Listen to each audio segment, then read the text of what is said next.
Toyota Rush SUVs. Yes, you heard it right. 3 brand new Toyota Rush SUVs. Drive in style for the summer. Hey, get yourself Summer Rush. Start topping up now.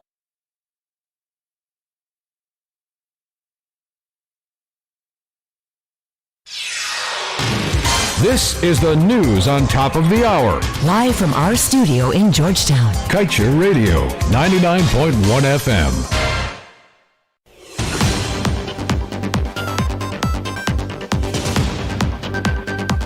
Good evening. Welcome to this evening's newscast on Kaieteur Radio. Kevin Smith here. Without further ado, let's get to the news in detail.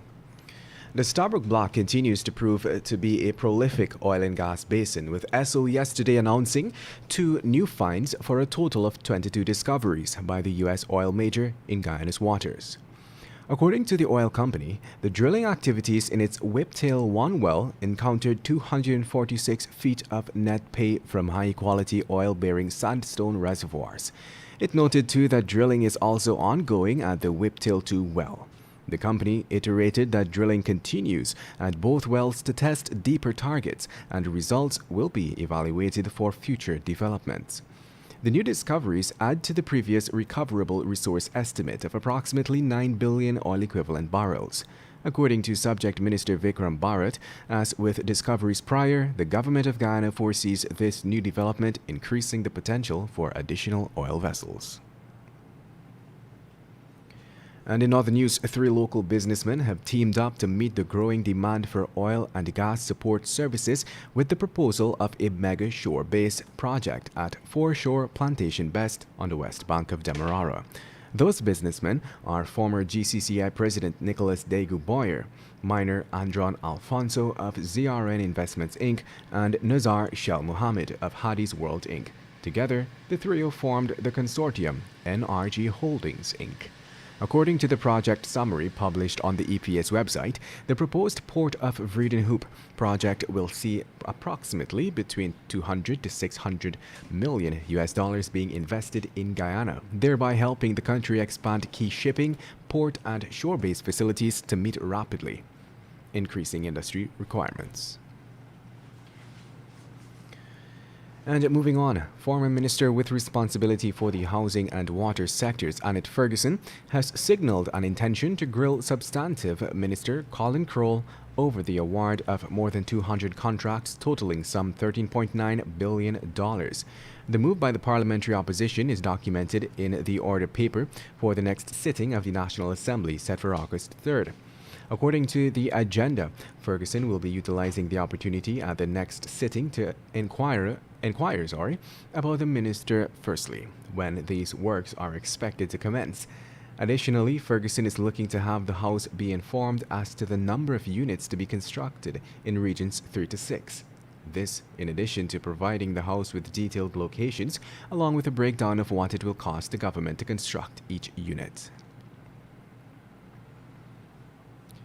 And now let's tell you, Anthony Pakam Ram, the father of 3 who was fatally stabbed by his reputed wife on Sunday, was in 2012 arrested for allegedly attempting to set the woman on fire in a house they were sharing. Pakam Ram was reportedly stabbed once to his neck with the same knife he had armed himself with while he and the woman were arguing on Sunday. Police revealed too that he had a history of violence towards the woman who was the mother of his children. The woman's aunt, who requested not to be named, revealed that on many occasions her niece had reached out to her about problems she was having with Pakam Ram. The aunt added that even on the day of the incident, her niece had texted her about an assault that had occurred the previous night. On that occasion, Pakam Ram had slapped her, the aunt revealed. The woman was then taken into police custody, and according to police, an investigation is still ongoing. And moving on, farmers of the Buxton Friendship area on the east coast of Demerara will soon benefit from much-needed upgrades to the community's drainage and irrigation system. This was announced by Agriculture Minister Zulfikar Mustafa during a recent visit to the community. Over the past few months, Minister Mustafa has been engaging farmers groups from the community in a bid to resuscitate and develop the community's agriculture sector. On Tuesday afternoon, Minister Mustafa visited the community and met with farmers from various farmers groups to discuss projects needed to improve agriculture in the community. One farmer who was present at the meeting said that there was need for major improvements to the village's drainage system. He also said that farmers groups should work together so that a more comprehensive approach can be taken when executing works in the community. And with that, we've come to the end of this evening's newscast. I'm Kevin Smith. Thank you for listening. Coming up next is a short presentation from the publisher of the Kaieteur News, Mr. Glenn Lal, on the oil and gas sector in Guyana, followed by the National Outlook with G.H.K. Lal. And at 19:20 or 7:20 p.m., Guyana's Oil and You with Miss Kiana Wilberg.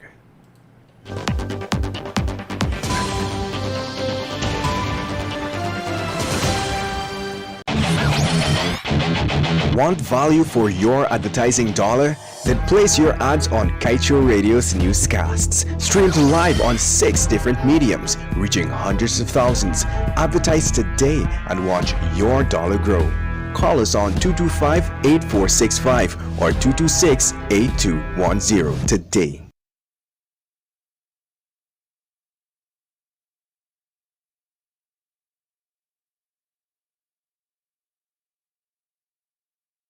Fools multiply when wise people are silent. We must go and seek business outside of Guyana. That is what we are now being told by our financial leader, Dr. Ashney Singh. He attended a subturning of a Surinamese insurance company, Asuria, that is currently being set up in Guyana. As per normal, you just have speeches. What the goodly doctor said made my stomach sick. It was so sick that I nearly threw up when I listened to his speech. I listened to him to hear how much jobs the economy would offer. Because, you know, jobs have become like a mantra in their heads. Only jobs these leaders them just talk about all the time. But he didn't mention anything about jobs being created when he was giving that speech at the Surinamese function. Instead, he talked like a school child. He told the people present at the function that local businesses should take a page out of the Surinamese company's book and seek opportunities outside of the domestic market. Yes, he means we must go look for business outside of Guyana. I feel so sorry for this financial guru that I feel like cry for all of Guyana. He said the local private sector should not confine itself to the domestic market, and like the insurance company, should go out into other countries and tap into their available markets. Yes, he said we must go and tap in other countries' markets. When he said that, I had to smile and I cry at the same time. Everybody knows that wherever they can make a dollar, they will go. Nobody can stop you. Business people go wherever the money is. And that's business, Dr. Singh. Nobody needs to tell you that. So telling Guyanese business people to go overseas for try to make a dollar is totally outside of your understanding of what business really is. Every fool in this world, much less a businessman, knows whenever there is a business opportunities, they will go. That Surinamese company, Asuria, saw opportunities here and they came. Had they seen opportunities elsewhere, they would not have come to Guyana. They would have gone there instead. The money is here, Dr. Singh, more than any other place on earth. But, guys, this financial guru seems to be blind to that fact. He can't see the whole world running here to get a piece of our pie. He can't see the multi-billion-dollar businesses Guyana has on the horizon. He should have told the local businesses, instead to run away, partner with them foreign companies so we can get in on a piece of the action. No. Instead, he telling us to go look business outside. Could you believe this? This is our financial guru running Guyana.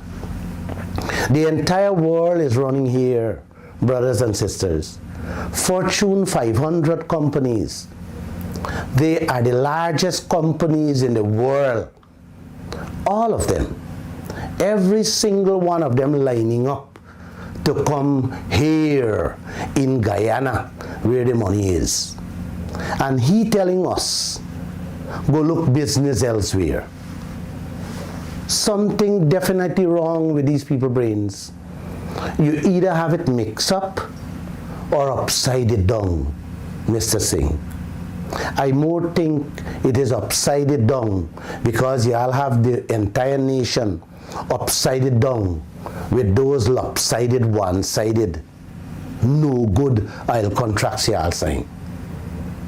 Let me break down what Dr. Singh said there to another set of business people. He's telling Guyanese carpenters and contractors. Yes, he's telling carpenters and contractors to go build homes and shacks outside Guyana when Guyana is building skyscrapers all over. He's telling y'all to go get construction work, collecting pennies out there when you can get millions here from them skyscrapers that's going up. You see the mentality of these financial gurus we have here? They knows nothing whatsoever of business. Thank you guys for listening. Join me every Monday, Wednesdays and Friday. And remember, if you didn't get time to listen to Monday, Wednesday and Friday at 7:20, there's a rebroadcast every day at 11 o'clock. And please don't forget, fools multiply when wise men and women are silent.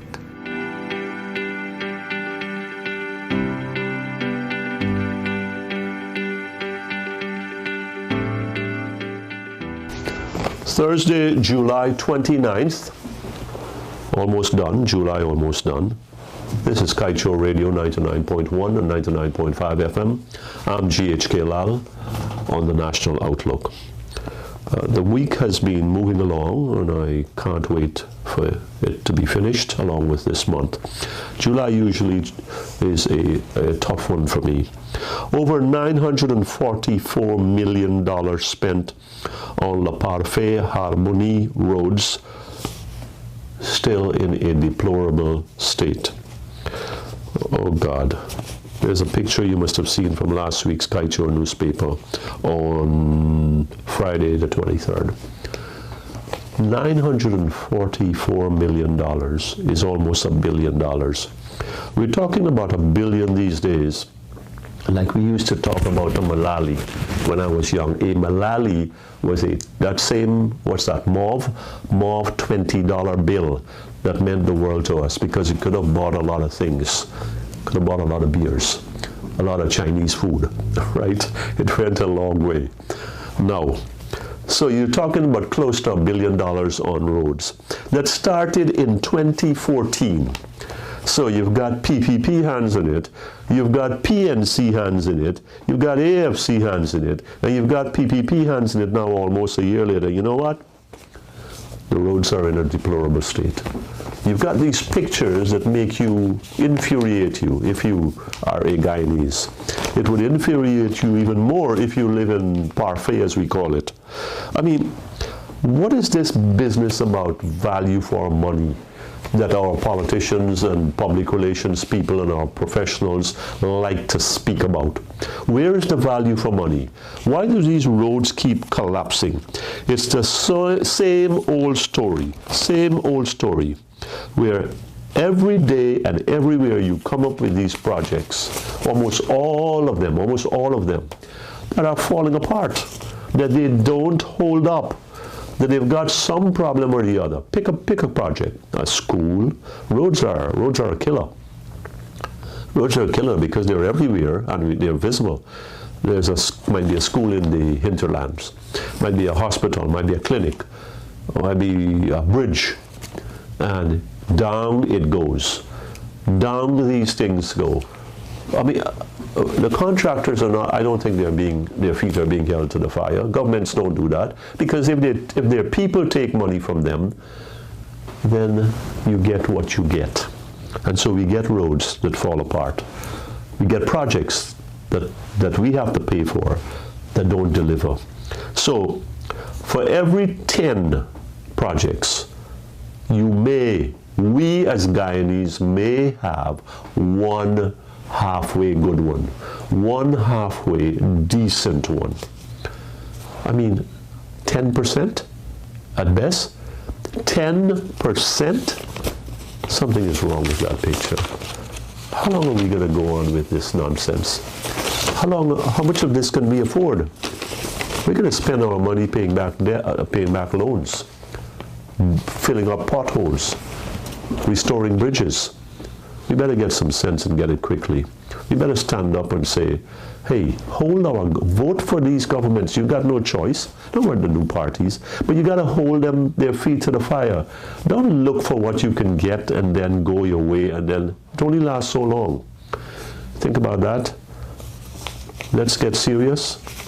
Let's get real. The governments are serious with us, and we pay the price for them.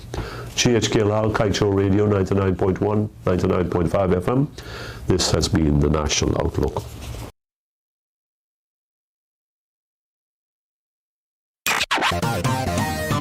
Kaieteur Radio, keeping you informed. Demerara and Essequibo 99.1 FM. Burby's 99.5 FM. Kaieteur Radio. This one like a big ship. I say